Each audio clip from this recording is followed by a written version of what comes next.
나의 기쁨 나의 소망 되신 주 15번째 시간으로 내가 진짜다 라는 말씀으로는 첫 번째 말씀으로 은혜 나누겠습니다. 한 번 더 따라 할까요? 내가 진짜다.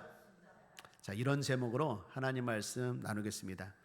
과거 의정부 쪽에 신방을 갔습니다. 병원 신방을 마치고 그쪽 어디에서 성도님들과 식사를 하게 되었습니다. 여러분, 의정부에는 뭐가 유명합니까? 부대찌개 유명하죠. 다 아시네요.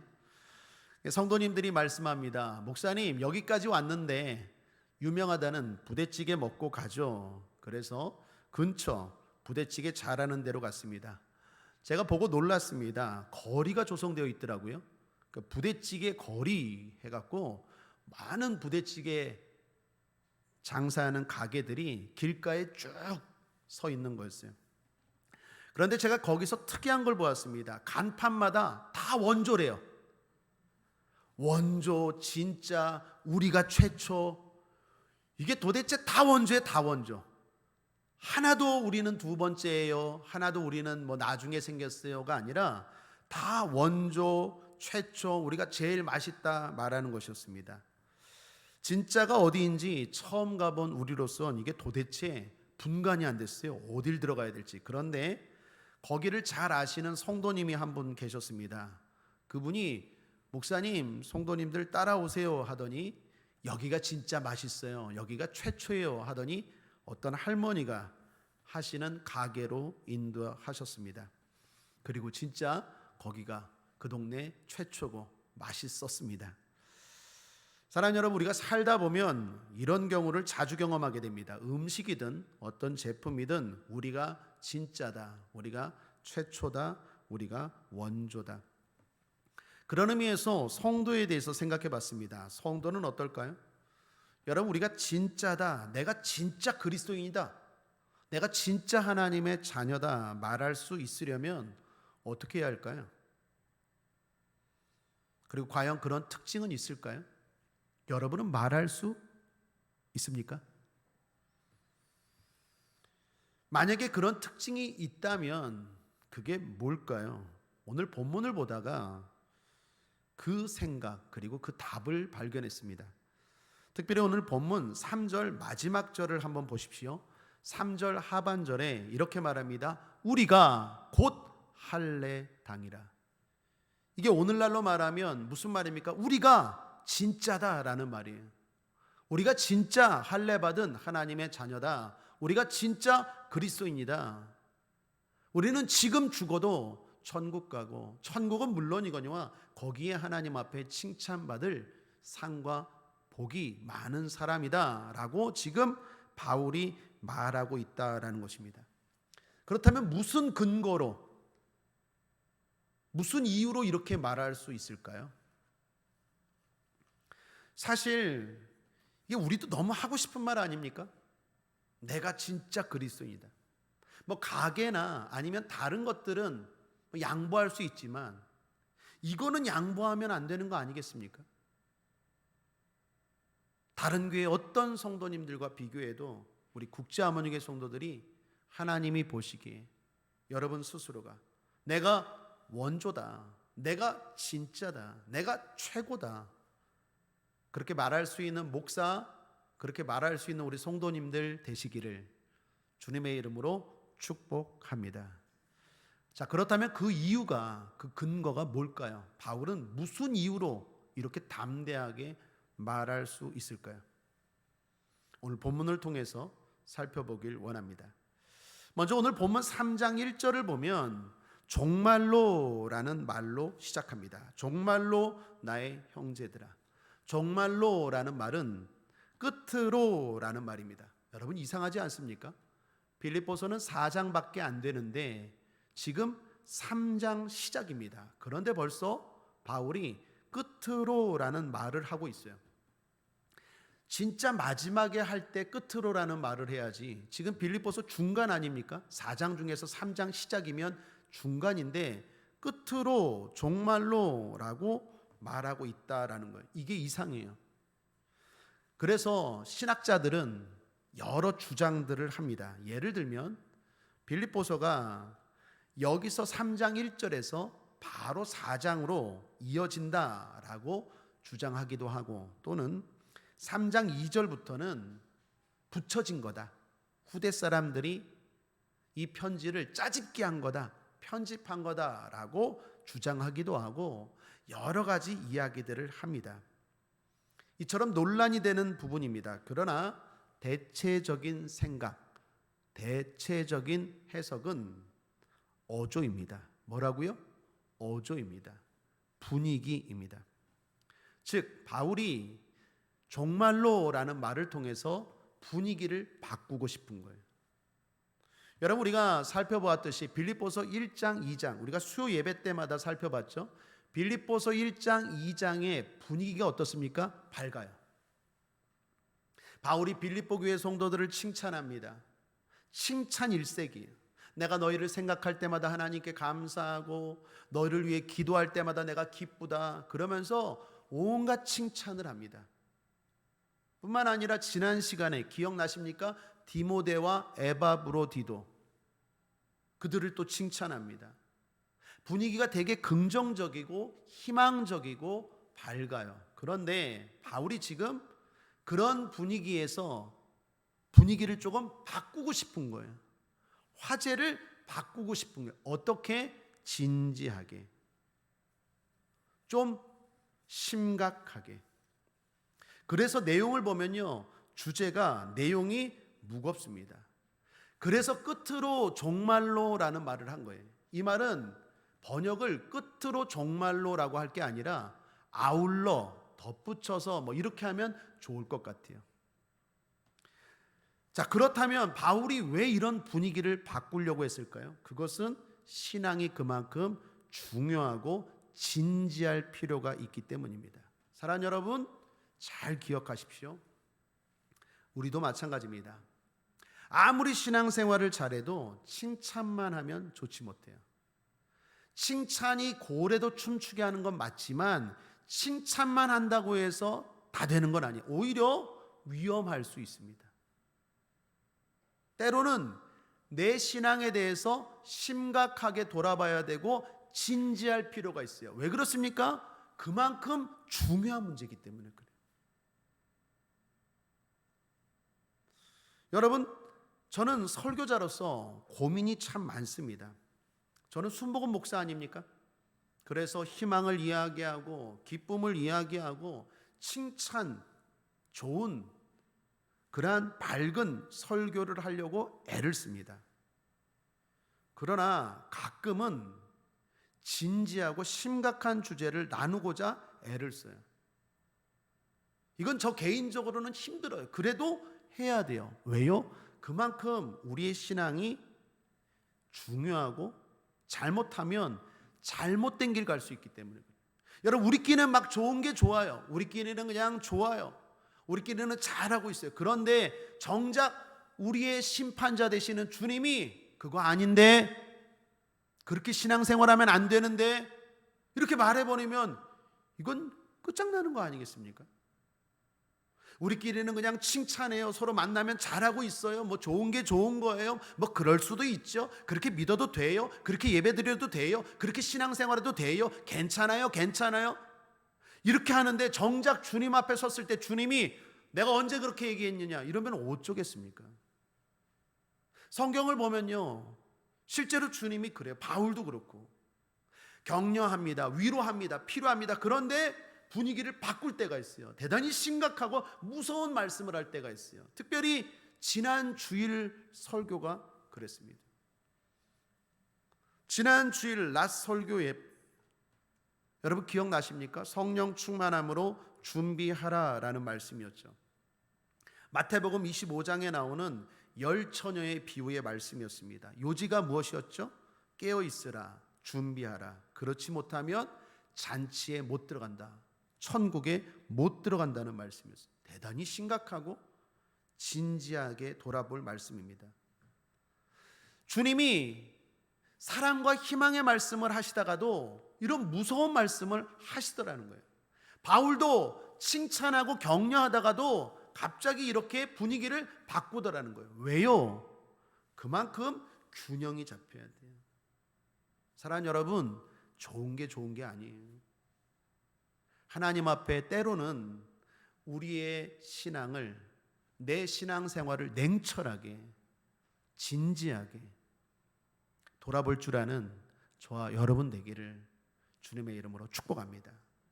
그래서 저도 가능한 희망의 설교, 가능한 축복의 설교, 가능한 긍정적인 설교, 가능한 밝은 설교를 많이 하지만 간혹 가다가는 이 부담감이 있어요.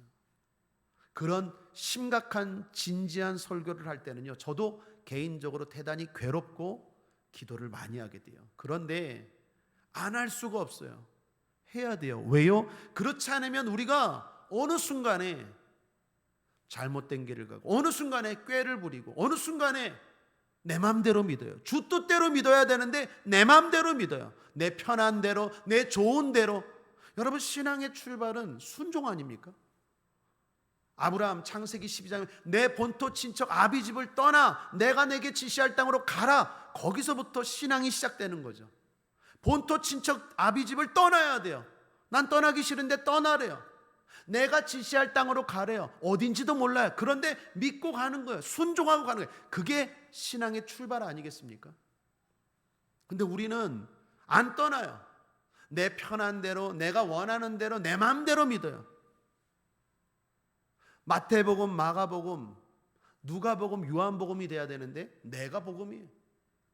그렇게 믿어서는, 그렇게 신앙생활하는 때로는 안 된다라는 거죠. 저도 그렇고 여러분도 그렇고 가끔은 돌아보고 점검하는 그러한 저와 여러분 되기를 주님의 이름으로 축복합니다.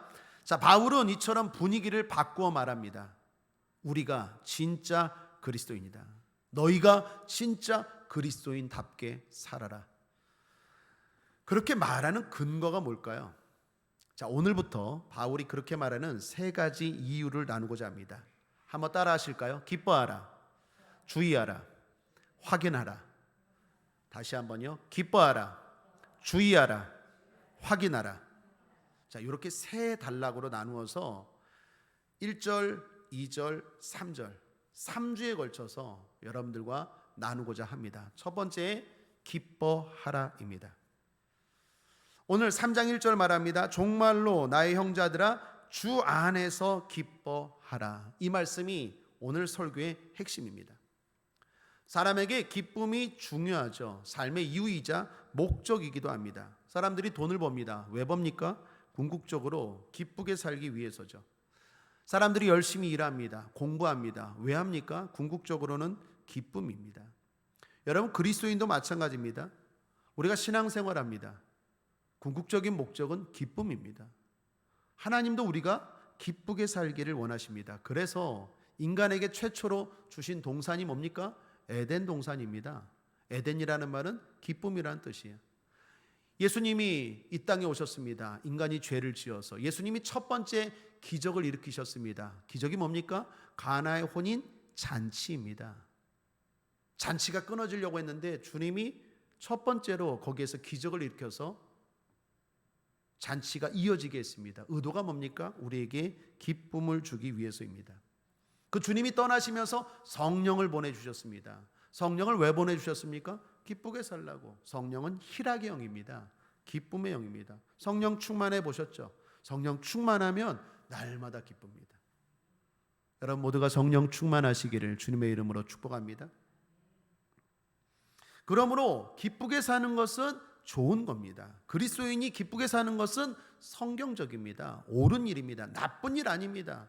오히려 더 성경은 기뻐하라고 말합니다. 데살로니가전서 5장 16절에 항상 기뻐하라. 세상 사람들보다도 더 기뻐해야 되는 것, 더 기쁘게 살기를 원하는 것이 하나님의 뜻이고 성경의 가르침입니다. 그러므로 기쁘게 사는 건 나쁜 게 아닙니다. 자, 문제는 뭘까요? 중요한 건 뭘까요? 기쁨의 이유예요. 우리가 예수를 믿는다고 하면서도, 우리가 하나님의 자녀라고 말하면서도 기쁨의 이유가 세상 사람들 것과 똑같다면 그게 문제인 거예요. 그게 기뻐한다는 사실은 괜찮아요. 그런데 기쁨의 이유가 뭐냐는 거예요. 여러분 뭐 때문에 기쁘십니까?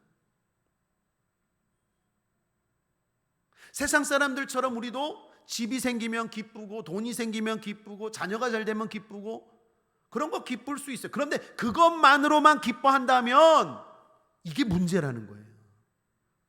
우리에게는 다른 이유가 있어야 돼요. 그게 뭡니까? 주 안에서의 기쁨이 있어야 돼요. 이 기쁨이 있습니까? 이 기쁨이 있어야 돼요. 이 기쁨을 맛볼 줄 알아야 돼요. 그 사람이 진짜예요. 진짜 그리스도인이에요. 그게 없다면 그냥 병이 고침받고 그냥 형통하게 되고 모든 게 순리적으로 잘 풀어지고 그것만으로 기뻐하면 뭐 세상 사람이나 우리나 뭐가 달라요? 뭐가 달라? 기쁨의 이유가 달라야 돼요. 세상 사람들은 그것 때문에 기뻐하지만 우리는 그것 플러스 주 안에서의 기쁨이 있는 사람들인 줄 믿습니다. 그래서 오늘 바울이 말하는 거예요. 1절을 다시 보시면 종말로 나의 형제들아 주 안에서 기뻐하라. 자, 그렇다면 주 안에서 기뻐하는 게 무슨 말일까요? 주 안에서 기뻐하라. 이게 무슨 뜻이죠? 세 가지 뜻이에요.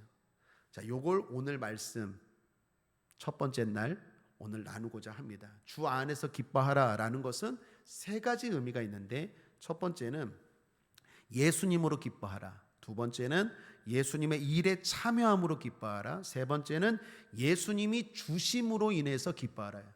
자, 하나씩 살펴보죠. 그리고 이런 기쁨이 꼭 저와 여러분에게 있게 되기를 주님의 이름으로 축원합니다.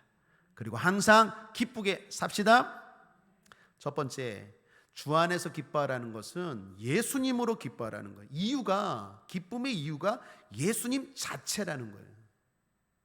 나는 엄마 때문에 기뻐. 나는 아빠 때문에 기뻐. 그분 자체로 기뻐하라는 것입니다. 목회를 하면서 제일 필요한 것이 이 기쁨이 아닌가 생각해요. 힘들 때마다, 때로는 외로울 때마다, 때로는 내 연약함과 부족함에 한계에 부딪힐 때마다 예수님 생각하고 예수님으로 인한 기쁨이 없으면 아마 목회 못할 것 같아요. 목회만이 아니라 여러분 신앙생활도 마찬가지일 것 같아요. 제가 좋아하는 찬송 가운데 찬송가 85장이 있습니다. 구주를 생각만 해도 내 마음이 좋거든. 구주를 배울 때에야 얼마나 좋으랴. 4절 가사가 이렇습니다. 사랑의 구주 예수여 내 기쁨 되시고 이제와 또한 영원히 영광이 되소서. 여러분 잠깐 1초만 눈 감아 보세요. 그리고 예수님 한번 생각해 보세요. 자, 시작. 예수님. 자, 눈 뜨시죠? 좋으세요? 예수님 생각하면 좋습니까? 예수님 생각하는 것만으로도 좋으십니까? 이 기쁨이 있어야 돼요. 그 사람이 진짜 그리스도인이에요. 그냥 예수님 생각만 해도 좋아요. 예수님 그냥 찬양해도 좋아요. 예수님 불러도 그냥 좋아요. 옛날에 우리 믿음의 선배들, 여러분 연배 정도 되는 여기 있는 권사님, 집사님들 옛날에 그랬잖아요. 십자가만 봐도 눈물이 나고 의자에 앉기만 해도 은혜가 되고. 이게 뭡니까? 그냥 예수님으로만 기쁨이 넘치는 거예요. 세상의 기쁨과 다른 눈물이 흘려요. 기쁨의 눈물. 과거 어렸을 때입니다. 부모님과 놀이동산을 간 적이 있습니다. 제 기억으로 아마도 서울대공원이었던 것 같습니다. 그런데 잠깐 부모님을 잃어버린 적이 있었어요. 시간상으로 아주 잠깐이었는데 한 30분, 1시간 정신없이 놀고 그냥 신났는데 어느 순간 보니까 부모님이 안 계신 거예요. 어땠을까요? 갑자기 두려움과 공포가 몰려오더니 그냥 울어버렸어요. 그 전까지만 해도 코끼리도 좋고 기린도 좋고 사자도 좋고 막 놀이기구도 재밌고 신났는데 엄마가 없네, 아빠가 없네 라는 사실을 아는 순간 다 두려운 거예요. 다 두려운 거예요. 여러분 이거 아십니까? 예수님이 그런 거예요. 예수님은 우리의 기쁨의 근본이에요. 예수님이 없는 물질, 예수님이 없는 건강, 예수님이 없는 미래, 예수님이 없는 집, 아무것도 아니에요. 그 순간 이 땅에 살아가는 게 두려움으로 바뀌는 거예요. 저는 아주 좋은 경험을 했어요.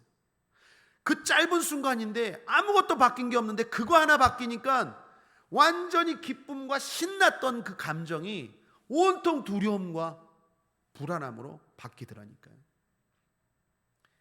주 안에서 기뻐하라. 주님으로 인한 기쁨, 저와 여러분에게 꼭 있게 되기를 바랍니다. 하박국 선지자도 이렇게 고백합니다. 성경 함께 읽겠습니다. 여러분 유인물에 있는 것 3장 18절 시작. 나는 여호와를 인하여 즐거워하며 나의 구원의 하나님을 인하여 기뻐하리로다.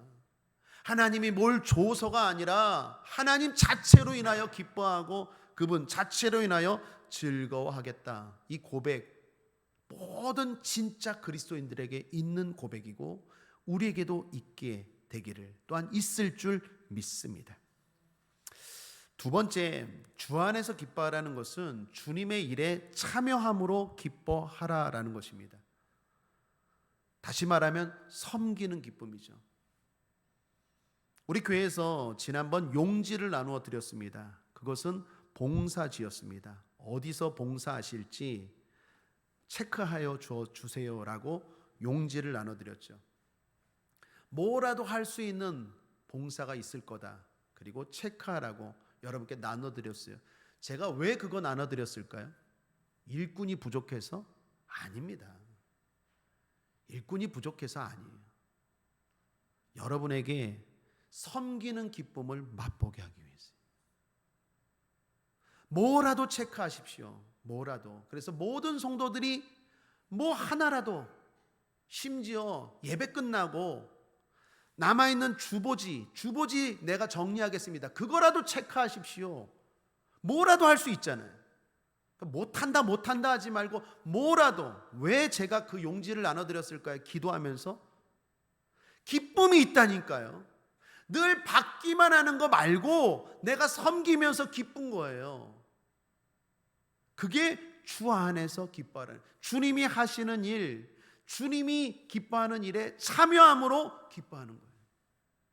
사랑하는 여러분들, 우리 교회 모든 성도들 대부분 다 지금 작은 일부터 큰 일까지 많은 힘과 시간이 요구하는 것, 또 적게 시간이 요구하는 것, 힘이 요구하는 것, 많은 분들이 다 참여하고 섬기고 있는데 혹시라도 아직 못하시는 분 계시다면 여러분들도 꼭 뭐라도 참여하시길 바랍니다. 둘러보면 할 게 무궁무진해요. 그런데 그게 얼마나 기쁨인지 아십니까? 주 안에서 기뻐하라. 주님의 일에 참여함으로 기뻐하는 거예요. 예수님께서 이런 말씀을 하셨습니다. 요한복음 15장 11절에 내가 이것을 너에게 이름은 내 기쁨이 너희 안에 있어 너희 기쁨을 충만하게 하려 함이니라. 내가 이것을 너에게 이름은, 왜 내 마음대로 살지 못하고 하나님이 이렇게 하라 저렇게 하라 이것을 가르쳐 주실까요? 우리를 힘들게 하기 위해서? 아니래요. 주님 뭐라고 말합니까? 내 기쁨이 너희 안에 있어 너희 기쁨을 충만케 하기 위함이래요. 교회에서 여러분을 부려먹으려고 하는 게 아니라 주님의 기쁨을 맛보게 하기 위해서예요. 사랑하는 여러분, 다시 권면드립니다. 뭐라도 하십시오. 섬기는 기쁨이 있다니까요. 주는 기쁨이 있다니까요. 봉사의 기쁨이 있어요. 요한복음 16장 21절도 말합니다. 함께 읽겠습니다. 시작. 여자가 해산하게 되면 그때가 이르렀으므로 근심하나 아이를 낳으면 세상에 사람 난 기쁨을 인하여 그 고통을 다시 기억지 아니하느니라. 무슨 말입니까? 여러분 이해가 되시죠? 여자가 해산하게 되면, 여러분 출산하셨잖아요. 여기 있는 집사님, 권사님, 성도님들 다 출산해 보셨잖아요. 출산할 때 얼마나 힘듭니까? 얼마나 고통스럽고 얼마나 걱정됩니까? 출산일이 가까우면. 그런데 그 모든 것들이 한순간에 사라진대요. 언제? 아기를 보면. 여러분 그러지 않으셨어요? 아들 낳으셨을 때 안 그랬어요? 딸 낳으셨을 때 안 그랬어요? 얼마나 불안하고 얼마나 힘든데 내가 다시는 아기 안 난다 하는데 아기를 딱 보는 순간 아이고 그 모든 고통과 모든 수고의 시간들이 다 잊어버려지고 기쁨으로 가득하다라는 거예요. 주님이 이 말씀하신 거예요. 이 말씀을 언제 하셨을까요? 십자가 상에서 십자가 지기 전에 하신 말씀이에요. 주님도 섬기는 것 힘들어요. 불안해요. 고난이에요. 그런데 그 섬김을 통해서 구원받는 사람들을 생각하면 이거 아무것도 아닌 것처럼 다 잊어버려진다라는 거예요. 우리가 때로는 섬길 때 수고해야 되죠. 물질로 섬깁니다. 섬기려면 내 시간이 들어가야 되고 내 몸이 들어가야 되고 내 물질이 들어가야 돼요. 때로는 힘들고 어려워요. 그런데 그 기쁨을 생각하면 그 모든 것들이 다 잊어진다라는 거예요. 오늘 이 주님의 기쁨 저와 여러분에게도 꼭 맛볼 수 있게 되기를 바랍니다. 마지막 세 번째 의미입니다. 주 안에서 기뻐하라. 주님이 주심으로 인한 기쁨입니다. 할렐루야. 우리 모든 성도들이 기뻐하는 이유 중에 가장 큰 이유 아닐까 생각해요. 사랑하는 여러분, 구하면 주십니다. 찾으면 얻습니다. 두드리면 열립니다. 하나님은 주시는 분입니다.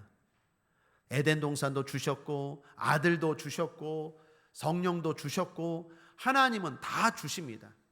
그 모든 것뿐만 아니라 그것 주신 분이 모든 것을 은사로 선물로 구하는 자에게 주시지 않겠느냐. 구하라 주님 말씀하십니다. 주님 주십니다. 그런데 세상이 주는 것과 달라요. 요한복음 14장 27절에 평안을 너에게 끼치노니 곧 나의 평안을 너에게 주노라. 내가 너에게 주는 것은 세상이 주는 것 같이 아니하니라. 세상이 주는 것 같지 않아요. 세상이 주는 것과 달라요. 그러면서 말씀합니다. 너희는 마음에 근심도 말고 두려워하지도 말라. 세상은 어떤데요? 가져도 두렵고 가져도 근심이에요. 이사 예배를 드렸습니다. 어떤 분이 이사를 가셨어요? 집이 너무 좋더라고요. 아우 집사님 축하해요. 이사 가셨네. 그랬더니 목사님 이사해도 걱정이에요. 대출이에요 대출. 이사해도 걱정이야. 하나님으로부터 얻는 거 말고 내 힘으로 얻는 거 세상이 주는 건요 어떻게 해요? 근심과 두려움이 있어요. 그래서 여러분 기도하고 받으십시오. 기도하고 받으면 세상이 주는 것 같지 않아요. 하나님이 주시는 것은요 세상이 주는 것 같지 않아요. 그러므로 성도에게도 기도로 받은 게 있고 기도로 받지 않은 게 있어요. 기도로 받은 것들을 생각해 보십시오. 기도하고 결정하셨습니까? 기도하고 받은 집, 기도하고 받은 차, 기도하고 결정한 학교, 기도하고 결정한 직장, 기도하고 결정한 배우자, 기도로 받은 것과 기도 없이 받은 것들 한번 비교해 보세요. 반드시 차이가 있어요. 주님 말씀합니다. 내가 주는 것은 세상이 주는 것과 다르대요. 가장 큰 차이는 뭐예요? 근심이 따라오지 않아요. 염려가 따라오지 않아요. 하나님이 주시는 특징입니다. 구체적으로 두 가지만 권면하죠. 첫 번째는요 상식을 뛰어넘는 주심이에요. 여러분 구약 성경에 이런 말씀이 있죠.